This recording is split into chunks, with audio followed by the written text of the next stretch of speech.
रातों रात शरीफ फैमिली बैरून मुल्क रवाना हो जाती है। नवाज शरीफ साहब ने पूछा किस तरह मीर इनका गवारा करता है कि मुझे छोड़ के चले गए, आपको कोई रहने नहीं देगा इक़्तिदार में, आप जुल्फ़कार भुट्टो के अंजाम को देखें। बैनर लग गए, पहले एहतसाब फिर इंतखाब। नवाज शरीफ जैसा सियासतदानों में इंसान नहीं मिलेगा, ये 10 तारीख को उन्होंने मुझे कहा, 10 अक्टूबर को। 10 अक्टूबर को। और वो सुनने के बाद तो मैं घर आ गया। तो घर में मुझे बेचैनी कि मेरे पे एक झूठा मुकदमा बनाया गया था कत्ल का, मेरी फैमिली पे ही।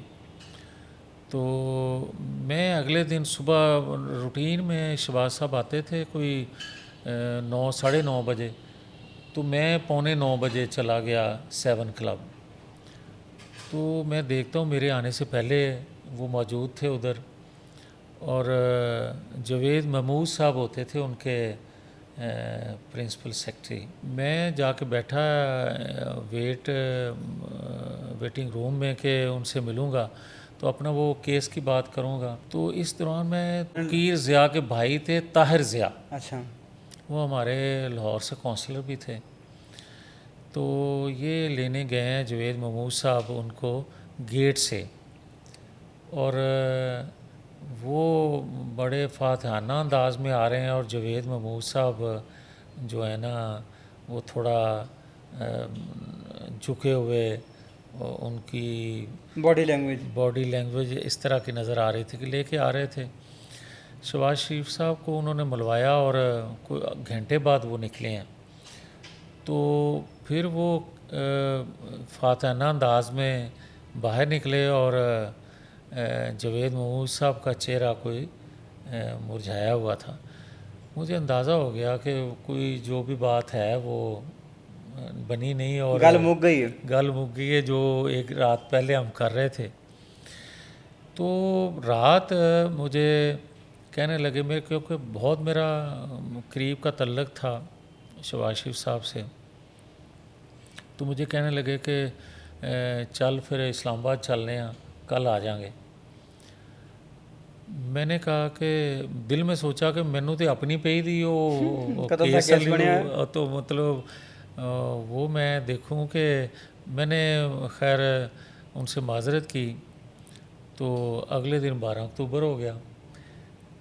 वो जब 12 अक्टूबर हुआ तो शखूपुरा में मेरी फैमिली ने एहतजाज किया, जिसमें मैं गिरफ़्तार हो गया, और एक कराची में मुशाहिदुल्लाह खान साहब उन्होंने किया, वो गिरफ़्तार हो गए। अब 4-6 माह हम गिरफ़्तार है। बड़ा 4 कोर 6 कोर वहाँ 4-6 माह मेहमान नवाजी हमारी होती रही। 4-6 माह के बाद जब मेरी बेल हुई, तशद्दुद भी हुआ?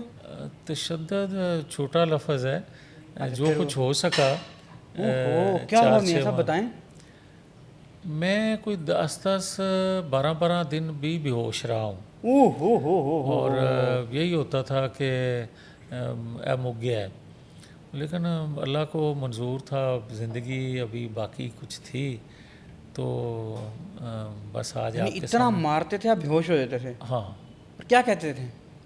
ये मुझे पूछते थे कि वो 10 अक्टूबर ਨੂੰ ਜਿਹੜੀ ਤੁਹਾਡੀ मीटिंग हुई है रायविंड, वो की मनसूबाबंदी हुई सी कि आफ्टर 12 अक्टूबर आप लोगों ने किस तरह तहरीक चलानी है, क्या एजिटेशन करनी है, क्या मनसूबाबंदी शहबाज शरीफ के साथ मिलके तुमने बनाई। मैं तो अपना रोना रोन गया सा, कोई बात थी नहीं। अब मैं उनको कहता था, वो कहते थे बड़ा पक्का है भाई ये दस्ता है, और कुटो ओए मैं बड़ा उनको कहता था कि यार कोई इस तरह की खुदा न खास्ता रियासत के ख़िलाफ़ कोई बात नहीं हमने मंसूबा बनाया, ना कोई आप लोगों के ख़िलाफ़ बनाया, हम तो ये बात वो मानते ही नहीं थे।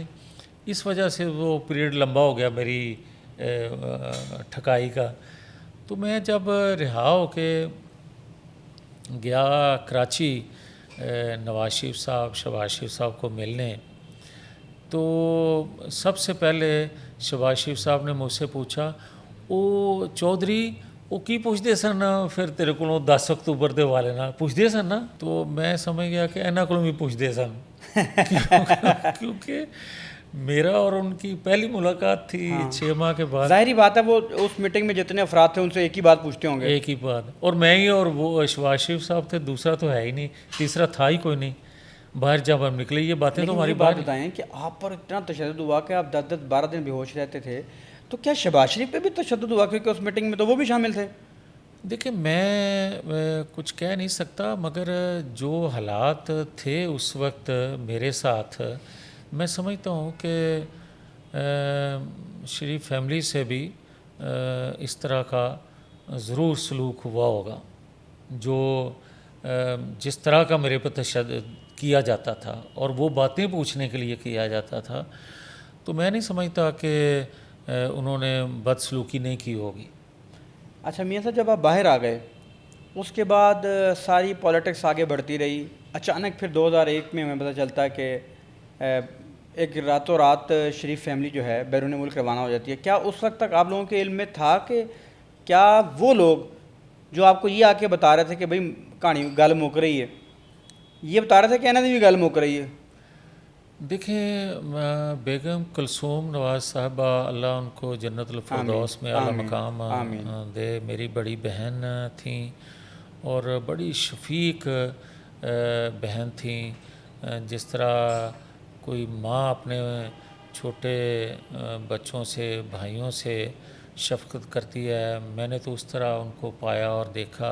एक वक्त था कि बेगम कुलसूम नवाज़ साहबा का काफ़िला एक ही गाड़ी पे मुहित रह गया था और उसमें मैं भी शामिल था, और एक वक्त आया कि जिस तरह फिर उनकी गाड़ी को उठा लिया गया। जो शुजात साथ थे, जो कुछ होता रहा फिर यानी उस गाड़ी में आप कहते हैं कि सारे चले गए, एक गाड़ी थी और मैं था?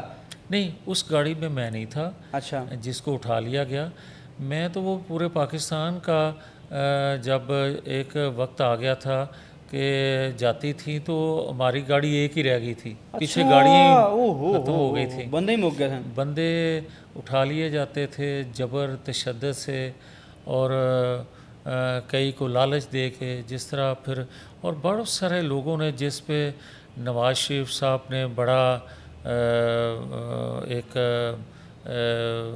कहें कि एहसानात किए, वो लोग भी छोड़ गए। एक दिन मुझे नवाज़ शरीफ साहब ने पूछा, जब मैं सऊदी अरब उनसे मिलने गया, तो मुझे कहने लगे कि यार कुछ नाम लेके कि ये लोग किस तरह ज़मीर इनका गवारा करता है कि मुझे छोड़ के चले गए। मैं कहा जी उन्होंने लोगों दियाँ टेबल ते जड़ियाँ फाइलां सन ਤੁਹਾਡੀ ਟੇਬਲ ਤੇ, ਉਹੀ ਫਾਈਲਾਂ ਕਿਸੇ ਹੋਰ टेबल ਤੇ चली जाएंगी, वो फाइलों के नाल ही दूजी टेबल ਤੇ चले गए। हाय हाय, ये तो